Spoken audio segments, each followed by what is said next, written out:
What up though, it's your girl Philimena. It's time for another Real Talk with Philimena, and I'm coming to you on location today. As you can see, we are somewhere in Central Monrovia and we have a beautiful backdrop. Today I'm going to bring my first guest onto Real Talk with Philimena. We have some things to celebrate. We have some obstacles we want to talk about, but stay tuned, it's going to be a good one. All right, first up, I must say thank you to all of you who are watching. 10,000 subscribers is a huge milestone. I want to thank you for your continuous support. Thank you for watching me. I never thought I would get this far with people watching me for this long, but cheers to you. So we're also celebrating our grassroots fundraiser hitting $10,000 as of last night. Many of you contributed to that. We want to thank you for helping us feed vulnerable Liberians during. So I'm going to bring our special guest on, my friend Riel. Come on in, girl. We're celebrating, we're filming, we're doing a lot today, and she is going to help me pop the Prosecco. Right. Ready? Yeah. Woo! We like the way that sounds. Cheers. Okay, so cheers to us being alive here today together, and cheers to this amazing conversation we're about to have, right? Yep. So welcome, Riel. You're my first guest on Real Talk with Philimena. How does it feel?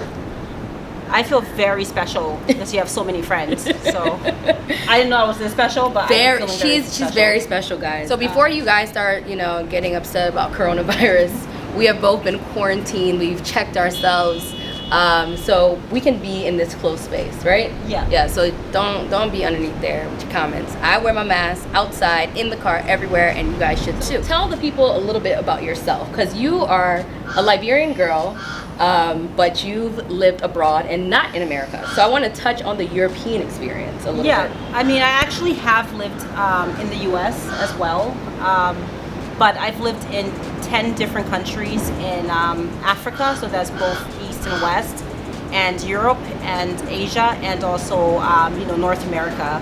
So you guys see why I brought her on the show, right? And the Caribbean as well, which is a different experience. Right. So yeah, so just generally around, I was in the US when I was much younger. And I wanted to bring her in because today we're going to talk about things that are not happening in our backyard, but things that we've experienced and a lot of my followers are going through right now. Yeah. So we all know what's been happening this past week, right? I mean, not this past week, past I don't know how many hundreds of years, but it really got real this week. Real. And I think we have a responsibility as young African women, young African people, to connect with our brothers and sisters in America, in Europe, in the diaspora, everywhere, and just have a positive conversation about what's next, right? Yeah. So we're going to get into a lot of things, but we are going to talk about why African Americans need to now more than ever consider just visiting the continent, looking at opportunities that are here, because they're not wanted in America. And that actually brings me to, let's talk about what's happening in Minnesota, in Minneapolis. The whole world looked on a couple of days ago and watched that horrific video, and it still gives me chills. It's still making me sick days later to see that. And we've all seen black bodies, hashtags, black people dying. But I think this particular situation, because gun violence is so normalized in the US, right? We've become accustomed to it. But to see this kind of death and watch it play out, and the obvious neglect that the police officers exhibited, it's very hard for everyone. And I feel like this particular instance is making everyone speak up. Where a lot of times when we've had all these hashtags, our white friends or our other race friends never really speak out on it. But this particular instance has sparked immense outrage. What do you think is the reasoning behind that? Well, actually, I have a slightly different observation. I think the usual suspects are speaking up, right? And just the way social media works, you see more of those. Right. And then the usual suspects that are silent are still quiet. Yeah. And posting about, whatever. Regular life. Like flowers or whatever the fuck is going on in their life, So it's amplified, I think, at this moment because everyone is online and everyone is watching. Because of the coronavirus, we're all home. We have nothing else to do. We have nothing else to do. And also because of this myth that we've been spreading recently that we're all in this together and everyone's being affected exactly the same, which is not true, right? So people are a little bit more outraged to see, even with all of this going on, people are literally dying, their breath taken out of their bodies because of a a global pandemic, and you still have the free time Right. to stand on a man's neck, Right. as And- you're arresting him for supposed forgery, and Of a check. and like Bernie Madoff went to prison in a suit, Yeah, right? We And he see stole billions of dollars. Yeah, so. we see those two systems playing out every single time when it comes to a black suspect and a white suspect. Terrorism cases, shootings, white collar crimes. It's the same MO, right? Yeah, I don't understand, or rather, I do understand, but it's just like too painful of a reality to be immersed in all the time. But why specific people, and I'm talking here mostly like just white people, or like people who are not black, so that includes you if you're like Asian or other basically, need to see an actual dead body of a black person to know that they actually really died in a way that was unjust. Yeah. And if you don't see the body, then it doesn't exist as a thing, and that is a real problem, right? Yeah. And even in the context of the pandemic, when we had a Ebola pandemic in Liberia, what was super common was for Western journalists to come and take pictures of dead people continuously and forever, right? If the New York Times did it, people were outraged, people talked about it. All of these different, international outlets did it. And then all of a sudden, collectively, they decided, because the pandemic affects countries in the West, more northern or even eastern countries, basically that are not black. Now there's an editorial pandemic. It's a global pandemic. The editorial decision is that, actually it would be unfair and invasion of privacy to see these dead bodies, right? Nobody needs to see like a dead white person to know that and what we've been seeing in the media is like coffins and graves dug, exactly. But they're not exploiting it like they usually would. Yeah, so I do think it's really important as a black person to go somewhere where you're in the majority, right? So that if you're experiencing things, it's not necessarily because you're black, right? And I know that it sounds really simple, but you'll just feel completely differently, right?